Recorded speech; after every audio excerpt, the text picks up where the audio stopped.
जोहार झारखंड, आप सभी का स्वागत है eagle IAS the study zone में। तो साथियों, पॉलिटी और पवेड के प्रश्नों को इस श्रृंखला का जो प्रारंभ किया गया था, आज उसे पुनः आगे बढ़ाया जा रहा है। और आज का जो महत्वपूर्ण टॉपिक यह है कि आज 7 जेपीएससी के प्रश्नों को लेकर के क्या करेंगे, एनालिसिस करेंगे। इसके तहत पॉलिटी और पवेड के महत्वपूर्ण प्रश्नों पर क्या करेंगे, वार करेंगे। तो चलिए देख लेते हैं प्रश्न क्या है। पहला प्रश्न है कि निम्नलिखित में कौन सुमेलित नहीं है। तो यहां पर सबसे पहले यह देखना है कि प्रश्न में कौन से आर्टिकल को लेकर के डिस्कशन किया गया है। तो आर्टिकल 22 को लेकर के डिस्कशन किया गया है। चारों ऑप्शंस को अगर आप ध्यान से देखेंगे तो यहां पर जो है आर्टिकल 22 ही हमें नजर आ रहा है। तो सीधी सी बात है, आर्टिकल 22 जिसके तहत अरेस्ट और डिटेंशन को लेकर के, गिरफ्तार और निवारक निरोध से संबंधित है, उसको लेकर के डिस्कशन किया गया है। तो चलिए सबसे पहले आर्टिकल 22 जो है फंडामेंटल राइट का क्या है, एक पार्ट है या एक हिस्सा है, जिसके तहत फंडामेंटल राइट जो है पार्ट 3 का हिस्सा है। और यहां 12 से लेकर 35 तक हमें क्या मिलते हैं ना, फंडामेंटल राइट्स प्राप्त होते हैं। इसी फंडामेंटल राइट्स में से एक राइट हमारे पास है आर्टिकल 22, जिसके तहत जो है अरेस्ट और डिटेंशन से हमें क्या मिलता है ना, संरक्षण प्राप्त होता है। चलिए आगे बढ़ते हैं। अब आर्टिकल 22 की अगर हम बात करें, आर्टिकल 22 में 7 क्या है ना, सब क्लॉजेस हैं। इसी क्लॉजेस के तहत जो है यहां पर आर्टिकल 22(1), 22(2), 22(4) को रखा गया और देखना है कि कौन सा गलत मैच है। ठीक है, 22(1) के तहत जो कहा गया, गिरफ्तार किए गए व्यक्ति को गिरफ्तारी का कारण बताना होगा, यह बिल्कुल सही है। और उसे अपने पसंद का अभिव्यक्ति रखने का भी अधिकार है, यह भी बिल्कुल सही है। आर्टिकल 22(4) के तहत कहा जा रहा है कि अगर वो निवारक निरोध के तहत अरेस्ट हुआ है तो उसे 3 माह से अधिक नहीं रखा जाएगा जब तक कि सलाहकार एडवाइजरी बोर्ड सलाह ना दे दे, यह भी बिल्कुल सही है। लेकिन आर्टिकल 22 यहां पर कह रहा है कि संसद विधि द्वारा, तो संसद विधि द्वारा जो संबंध है वो आर्टिकल 22 के 7 के तहत है। वहीं अगर आर्टिकल 22 में क्या है, तो किसी को भी अगर अरेस्ट किया जाएगा तो उसके निकटतम जो मजिस्ट्रेट है उसे 24 घंटे के अंदर में क्या करना होगा, पेश करना होगा। तो यहां हमें देखने को मिल रहा है कि ये जो मिलन किया गया है ये क्या है, गलत है। ठीक है, तो इसका उत्तर हमें प्राप्त हुआ। कहा गया था कौन सुमेलित नहीं है, तो लास्ट वाला जो है वो सुमेलित नहीं है। चलिए आगे बढ़ते हैं, नेक्स्ट प्रश्न देख लेते हैं। नेक्स्ट प्रश्न क्या है, नेक्स्ट प्रश्न, निम्न में कौन सा अनुच्छेद राज्य विधानसभा में आंग्ल भारतीय एंग्लो इंडियन जो कम्युनिटी है उनके रिप्रेजेंटेशन को लेकर के बात किया जा रहा है। एंग्लो इंडियन कम्युनिटी को किस तरह से याद करेंगे, दो तरीके से याद कर लीजिए। आर्टिकल 331 और आर्टिकल 333, ये लोक सेवा में प्रतिनिधित्व को बताता है, ये जो है स्टेट लेजिस्लेटिव में जो है प्रतिनिधित्व को बताता है। यहां 2 मेंबर जो है प्रेसिडेंट के द्वारा नोमिनेट, यहां जो है गवर्नर के द्वारा जो है 1 मेंबर को क्या किया जाता है ना, नॉमिनेट किया जाता है। चलिए सबसे महत्वपूर्ण यह है कि 104th जो अमेंडमेंट एक्ट है 2019 का, जो अमेंडमेंट संविधान संशोधन अधिनियम है, इसके तहत एससी और एसटी का जो रिजर्वेशन है उसे तो बढ़ाया गया है, लेकिन एंग्लो इंडियन कम्युनिटी का जो रिजर्वेशन था उसे एबोलिश या समाप्त कर दिया गया। मतलब आगे से आपको कोई एंग्लो इंडियन सदस्य ना तो लोकसभा में मिलेंगे और ना ही राज्य विधानसभाओं में प्राप्त होंगे। ठीक है, चलिए तो आगे बढ़ते हैं। तो इसका उत्तर था कि राज्य विधानसभाओं से जुड़ा हुआ जो आर्टिकल है वो कौन है, अनुच्छेद 333 है। नेक्स्ट प्रश्न लेते हैं। नेक्स्ट प्रश्न क्या है, ये किसने कहा था कि न्यायिक सक्रियतावाद, न्यायिक जोखिमवाद नहीं होना चाहिए। जुडिशियल एक्टिविज्म, जुडिशियम एक्टिविज्म की जो कल्पना है वो 1970 के दशक में भारत में आया और इसका जो नींव रखा गया था वो न्यायमूर्ति पीएन भगवती, कृष्ण अय्यर, चिन्नप्पा रेड्डी, न्यायमूर्ति डीए देसाई के द्वारा रखा गया था। इसके साथ ही जुडिशियल एक्टिविज्म की अगर परिभाषा को हम देखेंगे, न्यायिक सक्रियतावाद का अर्थ ही होता है कि अधिकारों के संरक्षण के लिए न्याय को बढ़ावा देना। समाज में जो है अधिकारों को, न्याय को बढ़ावा देने के लिए जो है न्यायपालिका को क्या किया जाता है, न्यायपालिका द्वारा कभी कभी विधायिका और कार्यपालिका को संवैधानिक कार्य करने के लिए बाध्य किया जाता है या उनके दायित्व को याद दिलाने के लिए बाध्य किया जाता है। तो ये तो हो गया न्यायिक सक्रियतावाद। ठीक है, और न्यायिक जोखिमवाद का अर्थ हो गया कि अगर न्यायपालिका अपने इस अथॉरिटी से बहुत आगे बढ़ते हुए लेजिस्लेटर में एंटर कर जाते हैं, अर्थात वे हर काम में जो है विधायिका और कार्यपालिका के कार्य में क्या अवरोध उत्पन्न करते हैं, तो उसे हम क्या कहते हैं, न्यायिक जोखिमवाद, उसे न्यायिक जोखिमवाद कहा जा रहा है। ठीक है, तो एएस आनंद, न्यायमूर्ति एएस आनंद ने कहा कि न्यायिक सक्रियतावाद तो ठीक है, लेकिन वो न्यायिक जोखिमवाद ना बन जाए। मतलब हर काम पर जो है न्यायपालिका अगर आगे बढ़ते हुए चलाया जाए, न्यायिक सक्रियता की अधिकता न्यायिक जोखिमवाद में परिवर्तित हो जाती है। इसका एक लाइन में उत्तर यही है।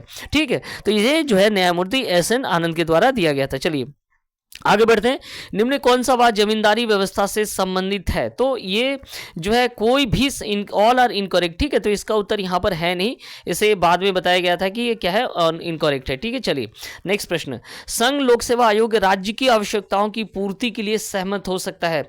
संघ लोक सेवा आयोग की बात हो रही है, तो संघ लोक सेवा आयोग आर्टिकल 315 जिसके तहत संघ और राज्यों के लिए क्या होगा, लोक सेवा आयोग का प्रावधान है। इसी के तहत दो आर्टिकल याद रखिएगा, 2 और 4, अर्थात 3152 क्लॉज और 4 का क्लॉज जो है, क्लॉज 2 के तहत क्या है, जॉइंट पब्लिक सर्विस कमीशन, अगर दो राज्यों आपस में चाहें तो वो क्या बना सकते हैं, joint state public service commission बना सकते हैं, पार्लियामेंट इसे पास करेगी। और 315 के तहत 4 का जो आर्टिकल, वो इसमें ये कहा गया है कि अगर राज्यपाल की मांग और राष्ट्रपति की संस्तुति प्राप्त हो तो लोक सेवा आयोग जो है राज्य की आवश्यकताओं के लिए सहमत हो सकता है।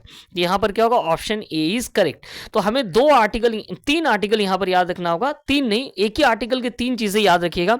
एक तो 315 जिसके तहत संघ और राज्यों में लोक सेवा आयोग, दूसरा इस आर्टिकल के 2 भाग याद कर लीजिए, 315 का सेक्शन 2 क्लॉज 2 और क्लॉज 4 भी याद कर लीजिए। क्लॉज 4 से जो प्रश्न पूछा गया है यहाँ पर कि किस भाग के लिए आवश्यकता के अनुसार वो सहमत हो सकता है, तो ये क्लॉज 4 में, और 2 जो है जॉइंट पब्लिक सर्विस कमीशन या संयुक्त जो है स्टेट पब्लिक सर्विस कमीशन का प्रावधान किया गया, ठीक है।